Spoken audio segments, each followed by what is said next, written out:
C'est pour soutenir et favoriser la transmission des savoir-faire traditionnels en matière de patrimoine qu'a été portée sur les fonds baptismaux ce jeudi à la Paix-Dieu à Amé, la Fédération européenne pour les métiers du patrimoine bâti.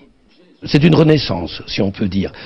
Ça s'inscrit dans le contexte du Conseil de l'Europe, qui avait créé une association du même genre dans les années 90, dans la foulée de la création d'un centre des métiers du patrimoine pour sauver les métiers du patrimoine en vue du sauvetage de Venise. Puis le Conseil de l'Europe, à la demande des parlementaires du Conseil de l'Europe, a demandé qu'on trouve une autre organisation pour faire redémarrer ce qui vivotait depuis une dizaine d'années. Donc, avec nos collègues de l'école d'Avignon, nous nous sommes rendus à Strasbourg il y a de ça un an, en proposant, Paix-Dieu et École d'Avignon, de recréer une fédération européenne des métiers du patrimoine dont on serait en quelque sorte les moteurs. On assurera en tout cas le secrétariat dès le début.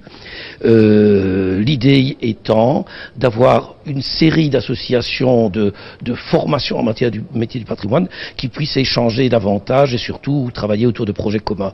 La réunion de création a eu lieu à la Paix-Dieu, à Amé, en présence de représentants des 8 associations fondatrices, originaires de 7 pays, et du ministre wallon du patrimoine. On a aussi ici une chance énorme d'être leader dans un projet qui rassemble des projets équivalents un peu partout en Europe, et on va essayer de vraiment prendre cette place, d'être derrière des projets européens, et avec mon cabinet, je vais donner tous les moyens aussi pour aller dans ce sens-là, parce qu'il y a des cofinancements européens qui sont possibles, qui sont tout de suite intéressants, qui permettraient de donner derrière ce projet aussi du personnel spécifique et des moyens nouveaux.